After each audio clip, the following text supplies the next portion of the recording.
Bien, hermanos, vamos a orar antes de iniciar. Voy a invitarte a que ores juntamente conmigo. Señor, te damos gracias en esta mañana. Agradecemos tu presencia entre nosotros. Agradecemos que podemos estar aquí, Señor, como iglesia tuya. Ya hemos exaltado y bendecido tu nombre, Señor, a través de los cánticos. Hemos sido bendecidos de poder llegar aquí, entonar nuestras alabanzas a ti, que eres merecedor de gloria y alabanza.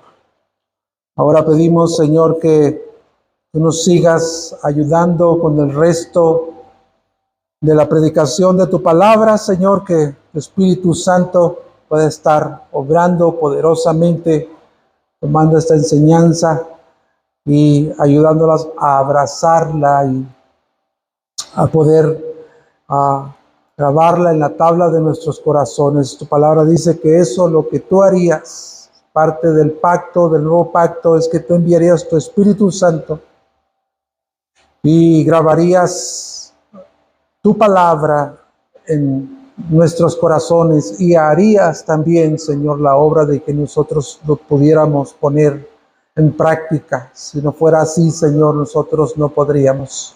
Haz tu obra en esta mañana, te lo pedimos en Cristo Jesús. Amén. Bien, hermanos, pues antes de iniciar, quiero dar gracias a todos ustedes que estuvieron atentos, a mi esposa y a mí. Desafortunadamente, que ustedes ya conocen la mala noticia, y queremos dar gracias a Dios por todos los mensajes de aliento que fueron de verdad usados por Dios para traer consuelo, ánimo a nuestras vidas. Y también gracias por aquellos que estuvieron dispuestos a despojarse de sus cosas materiales para bendecirnos y quienes nos han dado algo de ofrenda. De verdad, de parte de mi esposa y de mi parte, se los agradecemos. Y como comenté la semana pasada, que significa que nosotros podamos tener la bendición de ser pastores aquí.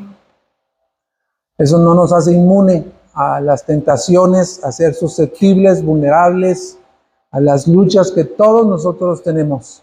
Así que gracias. Bueno, hermanos, entonces pasando a la predicación, como ustedes ya vieron exhibida ahí, terminamos precisamente con las 5 solas.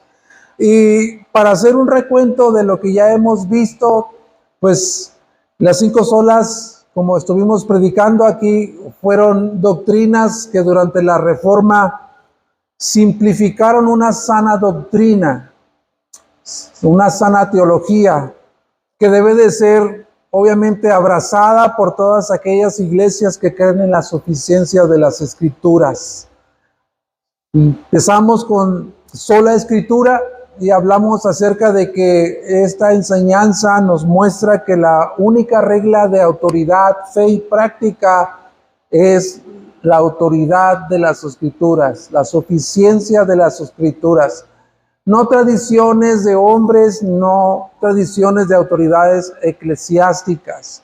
Después estuvimos viendo la segunda sola, que es sola fe, que expresa que nuestra justificación es únicamente por la fe en Cristo Jesús, sin las obras. No es por las obras que nosotros somos salvos, sino que las obras son frutos o evidencia de nuestra verdadera conversión. Posteriormente vimos la tercera sola, que es sola gracia, que enseña que la salvación es solamente por la gracia soberana de Dios, que es un regalo inmerecido para nosotros que somos pecadores. Y estuvimos viendo también la cuarta sola, que es solo Cristo, que expresa que la salvación es a través únicamente de la persona y de la obra de redención en Cristo Jesús. No hay ningún otro mediador delante de Dios, solamente Cristo. Y finalmente, coronando las 5 solas, vemos hoy solideo gloria, que quiere decir solo a Dios la gloria. Y las otras 4 solas que hemos visto funcionan, ¿verdad?, como 4 pilares que se levantan para sostener y exhibir en todo lo alto soli Deo gloria, o solamente a Dios la gloria. Y quiero empezar con la definición de lo que es la gloria de Dios, porque es necesario que nosotros conozcamos de qué vamos a hablar, soli Deo gloria, o solo a Dios la gloria.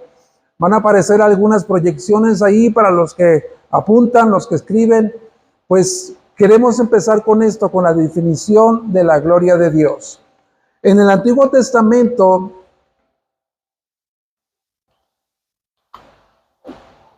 proviene de la palabra kabod, que significa pesado o algo que es muy pesado.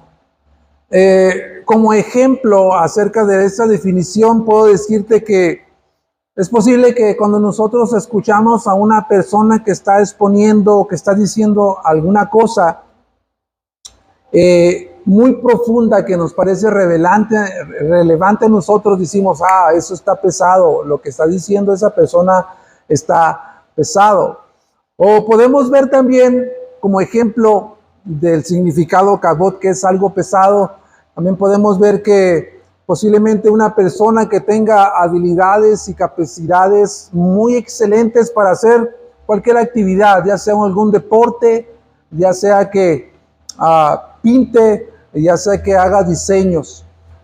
Cuando los que somos aficionados a los deportes podemos ver que hay excelentes jugadores que tienen un dominio sobre el balón, ¿verdad? De que vemos cómo hacen todo lo que hacen y la manera en la que se despliegan en el campo y decimos, wow, qué pesado está para jugar, ¿no?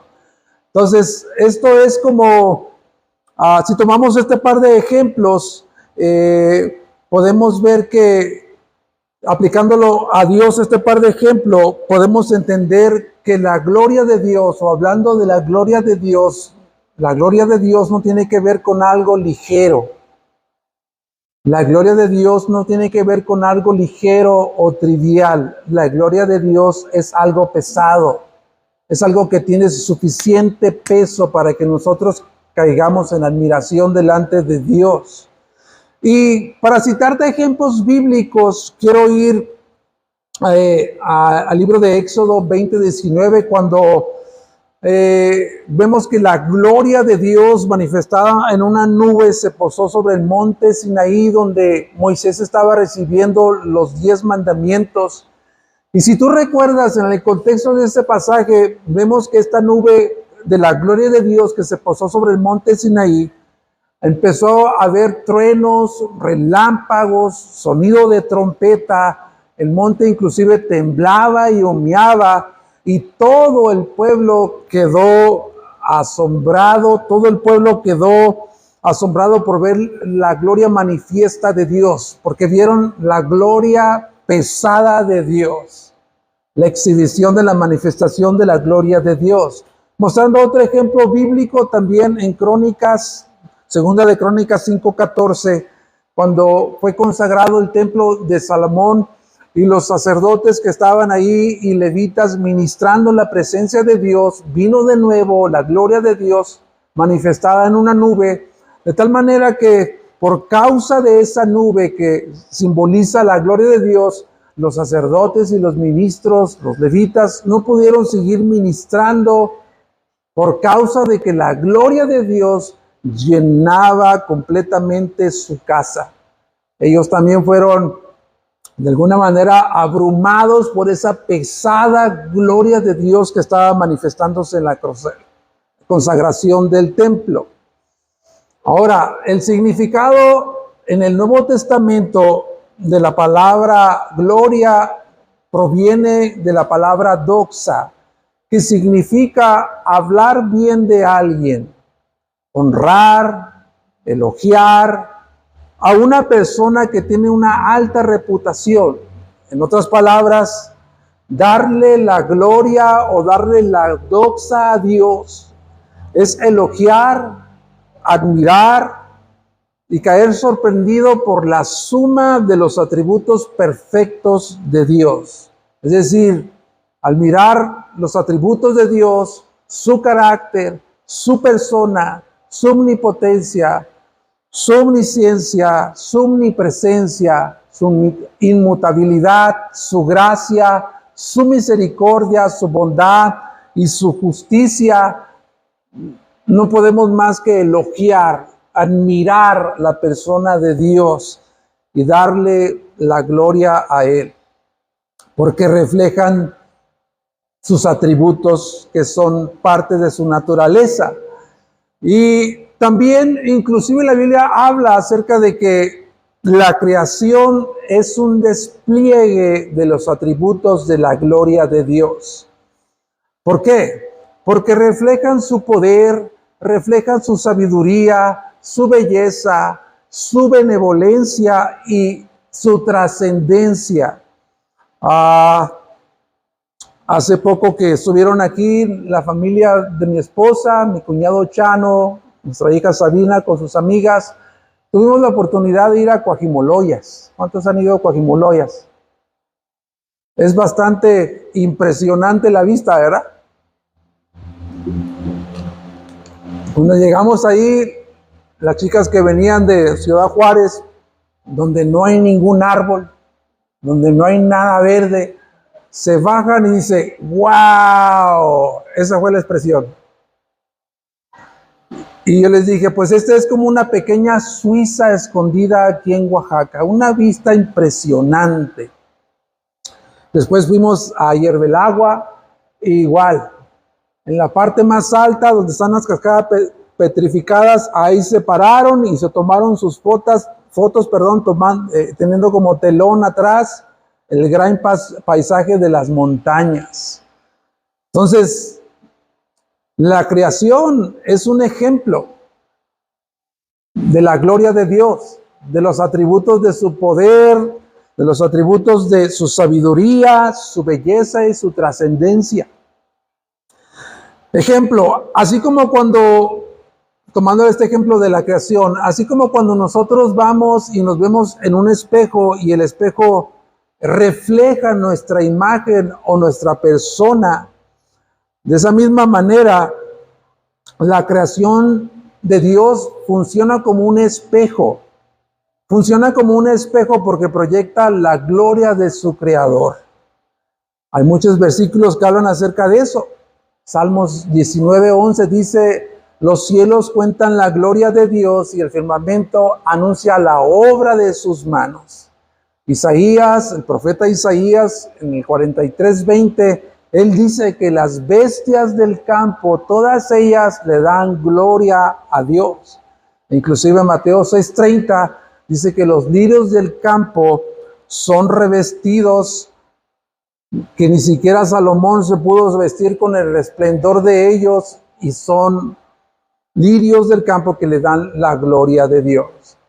Entonces, tanto el macrocosmos, que son los planetas, los astros, le da la gloria a Dios, pero también el microcosmos le da la gloria a Dios, hasta la cosa más pequeña. La partícula que es invisible a nuestra vista le está dando gloria a su Creador. Un pastor puritano lo puso de la siguiente manera, hablando de la gloria de Dios, por ahí está la proyección. El pastor puritano dijo, la gloria de Dios es una parte tan esencial de sí mismo que sin ella no puede seguir siendo Dios. A esa gloria no se le puede añadir nada porque es infinita.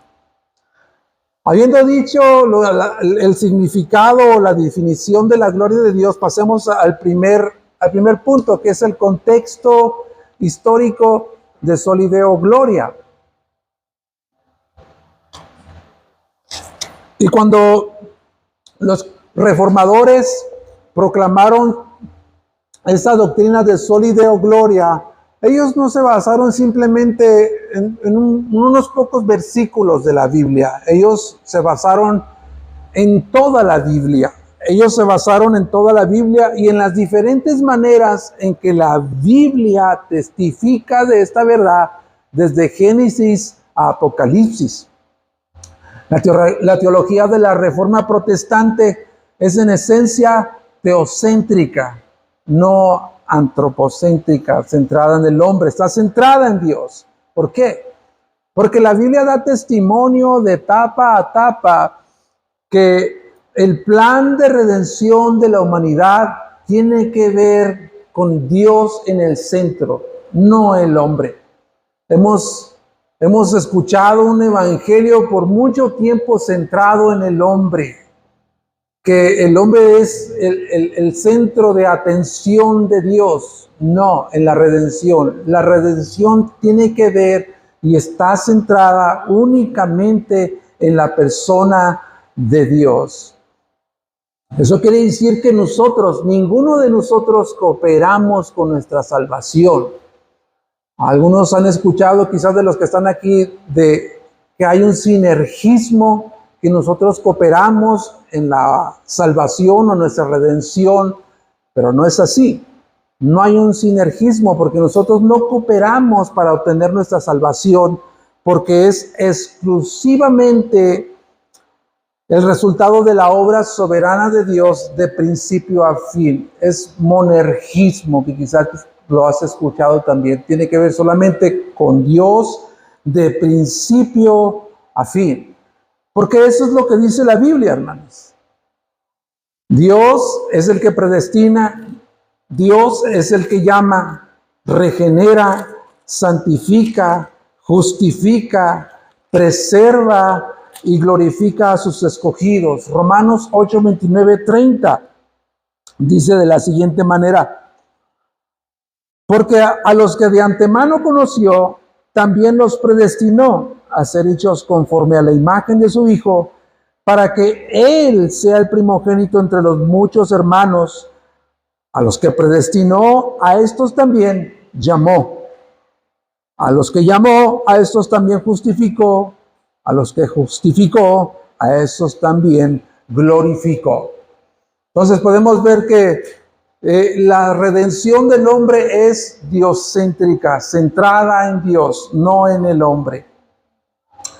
Y Pablo, cuando hace una exposición en la carta de los Romanos, cuando Pablo hace una exposición teológica y doctrinal en el libro de los Romanos, él empieza hablando desde el capítulo 1 hasta el capítulo 11, y él empieza a mostrarnos la forma en que la creación testifica del poder y la deidad de Dios. Él empieza hablando de esto en el capítulo 1 y después comienza a hablar acerca del papel de la ley de Dios en la vida del creyente. Habla de la justificación por la fe sola y habla del rol de Jesucristo en el capítulo 5 como nuestro mejor segundo Adán. Habla de la obra del Espíritu en el capítulo 8, en la vida de los redimidos, el rol y el papel central del Espíritu Santo en la vida de los redimidos. Y habla de la gracia soberana de Dios en la elección de pecadores como nosotros. Y termina diciendo en el capítulo 11, hablando acerca del plan de Dios para Israel y para las naciones del mundo. Y Pablo culmina ese capítulo 11 con una expresión precisamente de doxología, dándole la gloria a Dios, del 33 al 36, el capítulo 11, después de haber exhibido doctrinalmente, teológicamente la persona de Dios y sobre la redención del hombre, él dice: oh profundidad de las riquezas y de la sabiduría y del conocimiento de Dios, cuán insondables son sus juicios, inescrutables sus caminos, pues ¿quién ha conocido la mente del Señor? ¿O quién llegó a ser su consejero? ¿O quién le ha dado a él primero para que él le tenga que recompensar? Porque de él, por él, para él son todas las cosas. A él sea la gloria para siempre. Amén. Uno de los beneficios de estar escuchando aquí, hermanos, las 5 solas o las doctrinas de la Reforma, es que creer en las doctrinas de la Reforma nos va a hacer una iglesia que nosotros pensemos bíblicamente. Va a hacernos que o nos va a ayudar a ser una iglesia que pensemos bíblicamente y ser diocéntricos.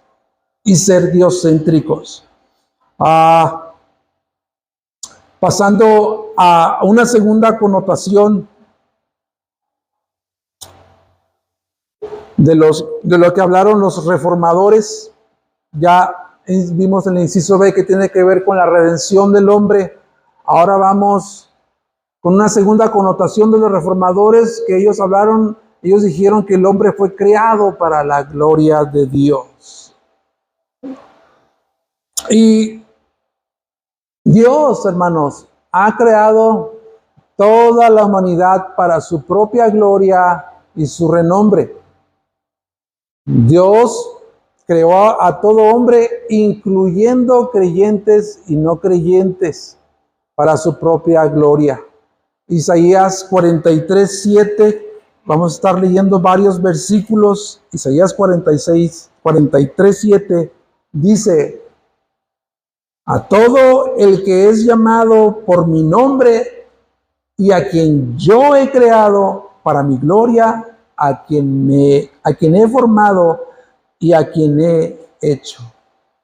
La Valera 60 dice: todos los llamados de mi nombre y a todos los que yo he creado para gloria mía los he creado. Y podemos ver que no solamente los redimidos que fueron apartados antes de la fundación del mundo le rinden tributo de gloria a Dios, sino también los impíos, los paganos. Y eso podemos verlo en reyes paganos que vivieron para cumplir los propósitos redentores de Dios. Vemos como el rey Nabucodonosor, en Jeremías 25:9, Dios habla acerca de Nabucodonosor, este rey pagano, rey de Babilonia, a quien Dios llamó su siervo.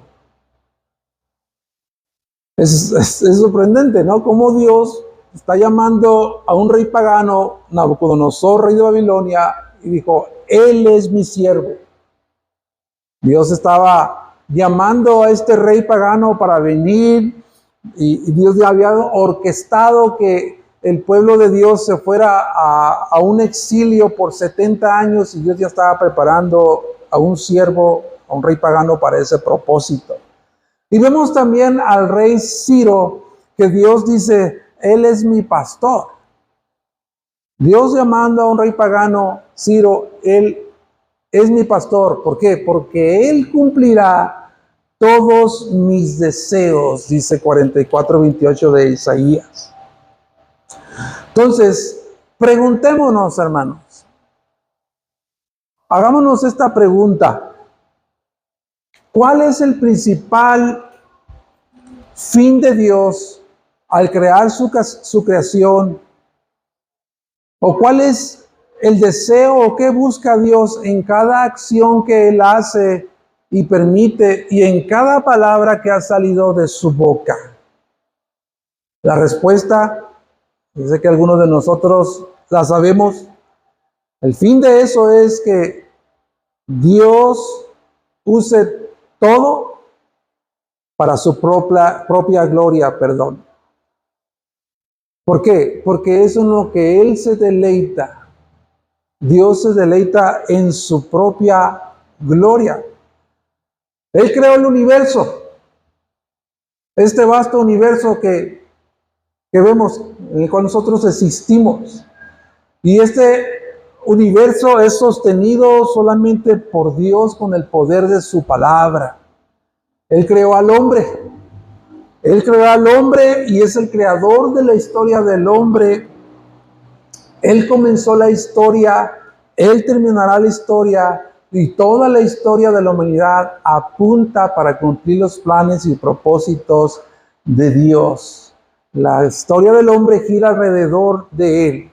Como lo dijo A.W. Pink, ahí va a aparecer. Él dijo acerca de Dios: sujeto a ninguno, sin influencias de nadie, absolutamente independiente, Dios hace lo que quiere. ¿Qué afirmación? Dios hace lo que quiere. solo lo que le plazca, siempre que le plazca. Nada puede frustrarlo, nada puede obstaculizarlo. Esa afirmación viene de Isaías 46:10. Su misma palabra lo dice. Mi consejo permanecerá, dice el profeta Isaías, hablando en lugar de Dios. Mi consejo permanecerá y haré todo lo que yo quiero. Qué impresionante afirmación. Qué impresionante afirmación de que Dios es el creador de todas las cosas y como creador y dueño y señor de la creación y del hombre, Él puede hacer lo que Él le plazca, cuando le plazca.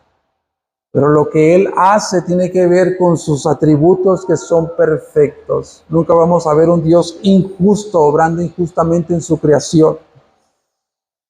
Ahora, Miguel Núñez, en su libro de Doctrinas que Transformaron el Mundo, dice lo siguiente: si hubiera un momento en el que Dios pudiera deshacerse de su gloria, dejaría de ser Dios, porque su gloria es parte de su naturaleza intrínseca, es parte de su esencia.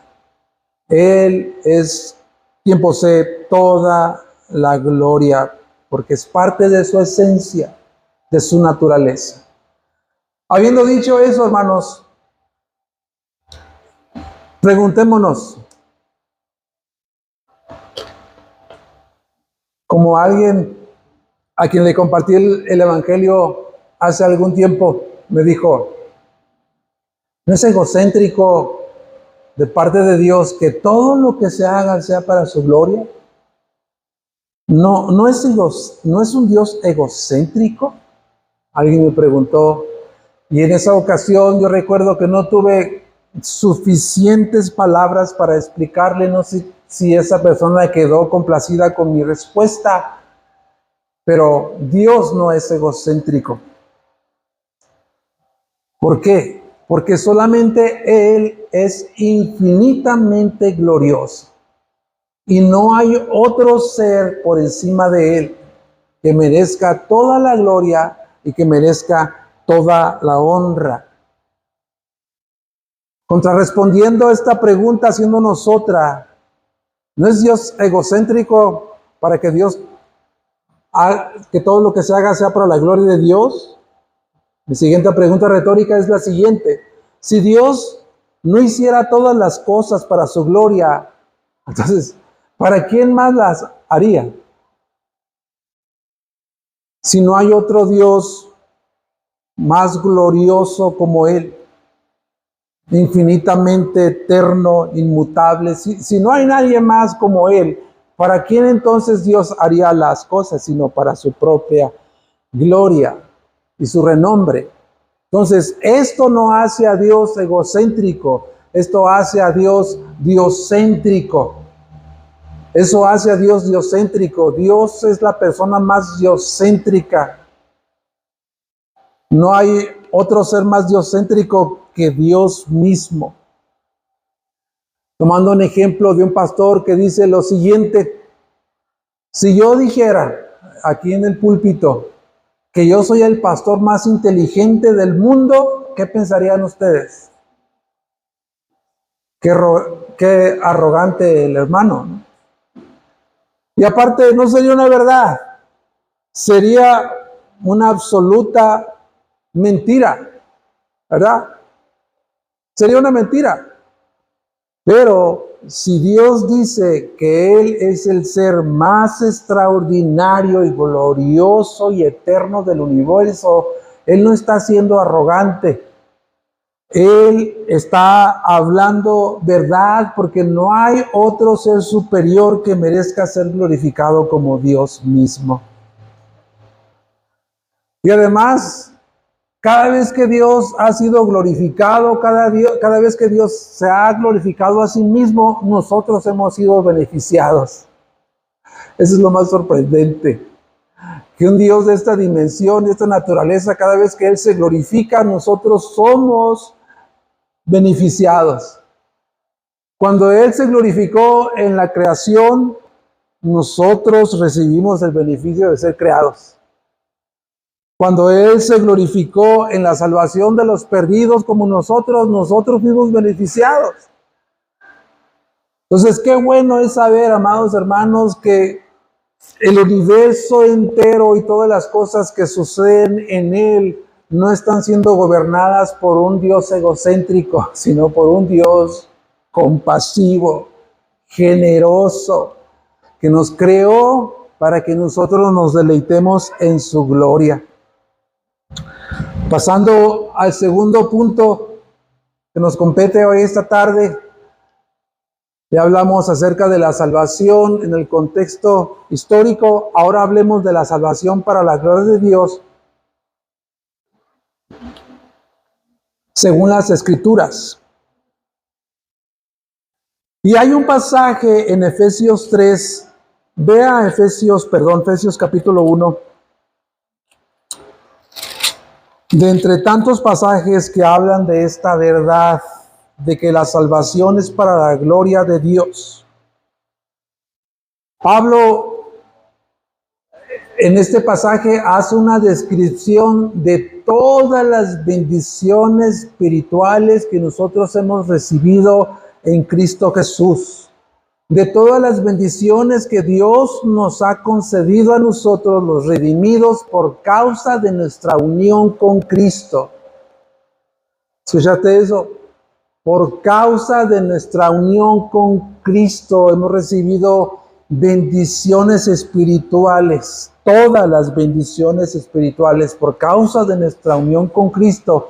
En el momento en que tú y yo escuchamos el Evangelio, en ese momento nosotros recibimos toda esta gama de bendiciones espirituales en la persona de Cristo.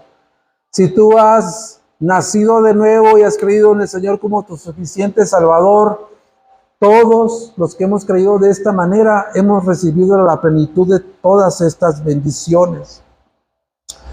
Voy a leerlo del versículo 3 al 14. Dice: bendito sea el Dios y Padre de nuestro Señor Jesucristo, que nos ha bendecido con toda bendición espiritual en los lugares celestiales, en Cristo. Porque Dios nos escogió en Cristo antes de la fundación del mundo, para que fuéramos santos y sin mancha delante de Él. En amor nos predestinó para adopción como hijos para sí, mediante Jesucristo, conforme a la buena intención de su voluntad, para alabanza de la gloria de su gracia, que gratuitamente fue impartida sobre nosotros en el amado. En Él tenemos redención mediante su sangre, el perdón de nuestros pecados, según las riquezas de su gracia, que ha hecho abundar para nosotros en toda sabiduría y discernimiento. Nos dio a conocer el misterio de su voluntad, según la buena intención que se propuso en Cristo, con miras a una buena administración en el cumplimiento de los tiempos, es decir, de reunir todas las cosas en Cristo, tanto en las que están en los cielos como los que están en la tierra. También en Él hemos obtenido herencia, habiendo sido predestinados según el propósito de aquel que obra todas las cosas conforme al consejo de su voluntad, a fin de que nosotros, que fuimos los primeros en esperar en Cristo, seamos para la alabanza de su gloria. En Él también ustedes, después de escuchar el mensaje de la verdad, el evangelio de su salvación, y habiendo creído, fueron sellados en Él con el espíritu de la promesa, que nos es dado como garantía de nuestra herencia, con miras a la redención de la posesión adquirida de Dios para la alabanza de su gloria.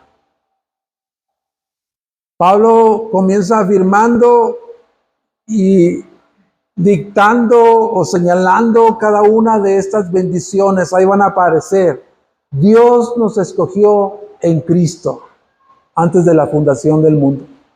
Dios nos escogió en Cristo antes de la fundación del mundo, según su sabio propósito para que nosotros fuéramos santos y sin manchas en Él, en Cristo. Que Dios en su amor nos predestinó de manera soberana para ser adoptados en Cristo y recibir todos los derechos y privilegios como sus hijos legítimos. Y fuimos comprados a precio de sangre y recibimos el perdón de pecados en Cristo. Y tenemos una herencia eterna al creer en el Evangelio de Cristo.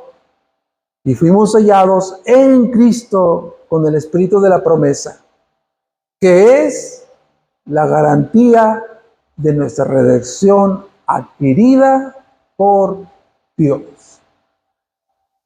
La salvación que Dios ha orquestado está centrada en una persona y esa persona es Jesucristo. Y por causa de nuestra unión con Él, es por eso que hemos recibido la plenitud de todas estas bendiciones, porque es una redención que fue adquirida por Dios en Cristo.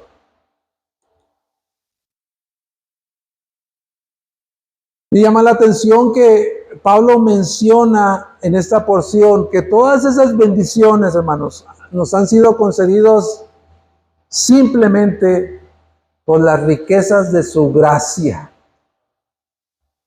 Y nada más. Por las riquezas de su gracia, por el puro afecto de su voluntad. Y entonces, si solamente es por el afecto de su voluntad y las riquezas de su gloria, el fin de nuestra redención, el fin de nuestra salvación en Cristo, tiene que ser para la alabanza de su gloria, porque solamente a Dios sea la gloria. Y lo repite en el versículo 6, y lo repite en el versículo 12, y lo repite en el versículo 14. Hagamos un tiempo para detenernos allí.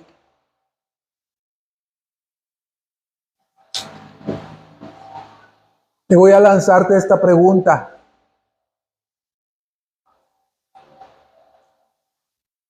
¿Cuántos de los que estamos aquí queremos conocer la gloria de Dios en una mayor manifestación? ¿Cuántos de aquí queremos conocer la gloria de Dios en su mayor manifestación?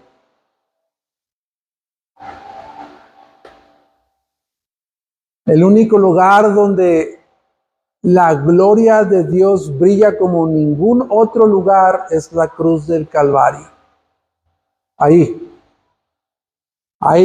brilla el esplendor de la gloria de Dios como ningún otro lugar. Ahí Dios hizo un despliegue de su gloria al crucificar a su Hijo.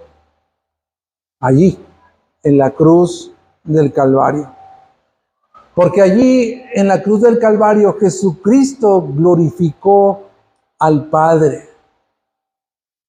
Una de sus muchas afirmaciones cuando estaba a punto de entrar a Jerusalén y ser tomado y ser crucificado y muerto por nuestros pecados, Él dijo: Padre, en Juan 17, 4, 5, Padre, yo te he glorificado en la tierra, he acabado la obra que me diste que hiciera. Ahora, Padre, glorifícame tú al lado tuyo con aquella gloria que tuve contigo antes de la fundación del mundo. La gloria como el Hijo de Dios encarnado, como la segunda persona de la Trinidad, la gloria que Él, después de haber sido crucificado y resucitado, y que Dios le impartió esa gloria al levantarlo de los muertos, era la misma gloria que Él ya tenía al lado del Padre.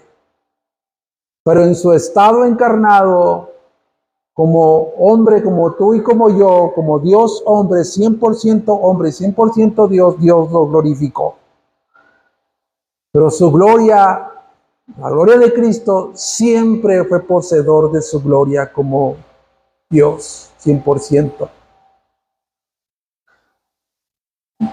Habiendo dicho eso, entramos a nuestro tercer y último punto, que es ¿qué implica o cuáles son las implicaciones prácticas de soli Deo gloria o solo a Dios la gloria en nuestras vidas? Como iglesia, como individuos.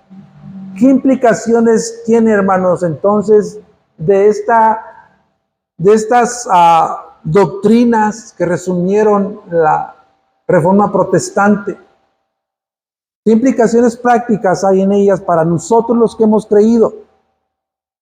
Déjame empezar diciéndote que la frase para la gloria de Dios o solo a Dios sea la gloria es un lenguaje común entre nosotros, ¿verdad? Cuando hacemos algo, ¿verdad? Y decimos para la gloria de Dios. O cuando vemos que alguien, ¿verdad?, alcanzó una meta, ¿verdad? Y podemos ver que la mano de Dios estuvo sobre esa persona, decimos gloria a Dios. Entonces, es algo que está dentro de nuestro lenguaje como cristiano. Pero es posible, y menciono, es posible, no estoy afirmando, es posible que nosotros no hayamos comprendido lo que significa la gloria de Dios. Y si no hemos comprendido qué es la gloria de Dios o lo que su gloria es, tampoco vamos a entender qué es lo que implica darle la gloria a Dios, ¿verdad? Esto es lógico.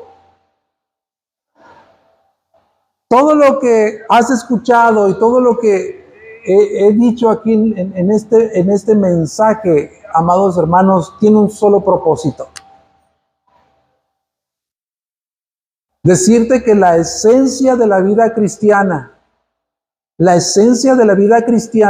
es vivir centrados en Dios y no en nosotros mismos. Esa es la esencia de la vida cristiana. Vivir centrados en Dios y no en nosotros mismos.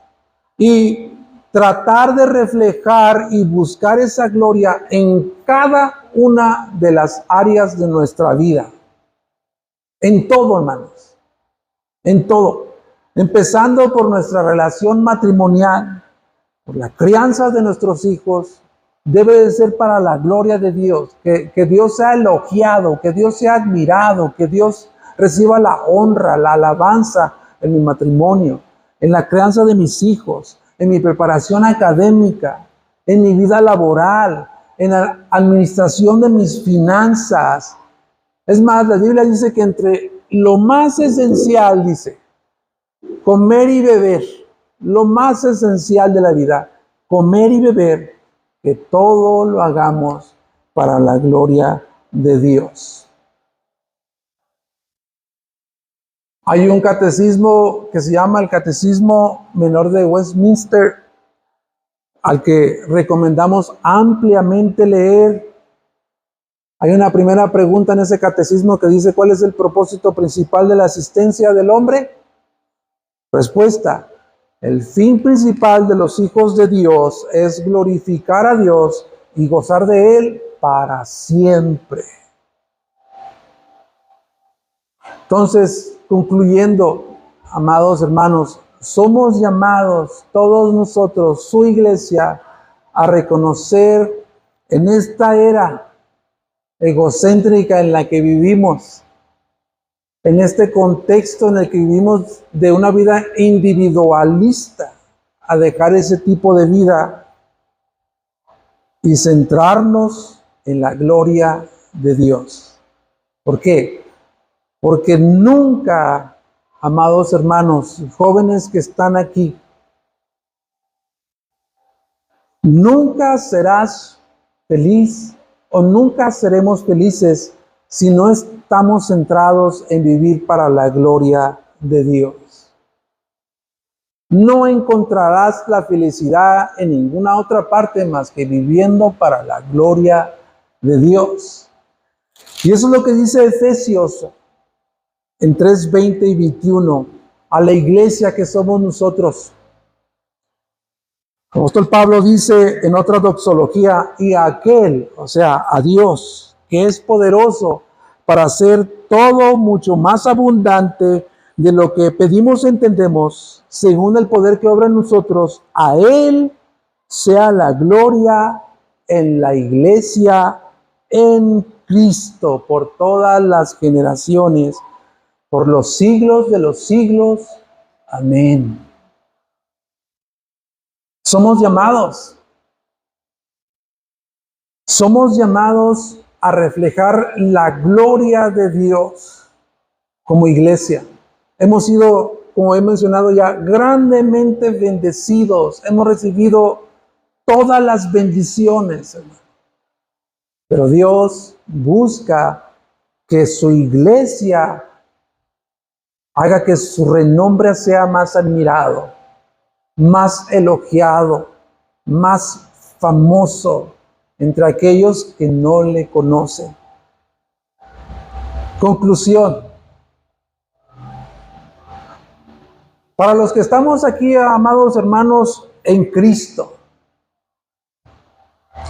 déjame decirte lo siguiente. Dios no nos creó a nosotros para que nosotros realizáramos todos nuestros sueños. Suena radical, ¿verdad? Suena muy radical. Dios no nos creó, amados hermanos, los que estamos en Cristo, para que cumpliéramos todos nuestros sueños o alcanzáramos todas nuestras metas, o para que alcanzáramos la plenitud o la realización en nosotros mismos. Tampoco para eso. Es más, Dios ni siquiera te creó para que seas feliz. Él nos creó para la alabanza de su gloria.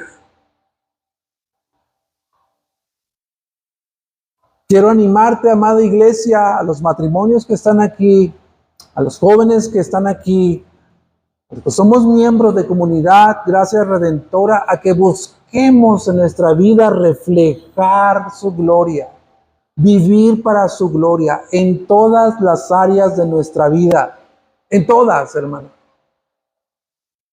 Y si tú estás aquí, si hay alguien que hay aquí que esté entre nosotros sin Cristo, déjame decirte lo siguiente. Tú has sido creado para la gloria de Dios.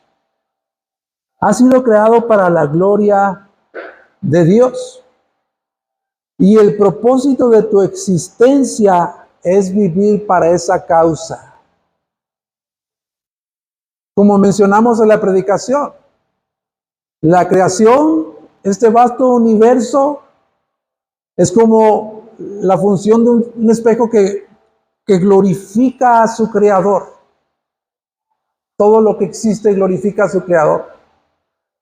Desafortunadamente, hermanos, hay una sola criatura que rehúsa darle la gloria a Dios. ¿Sabes quién es esa criatura? El hombre.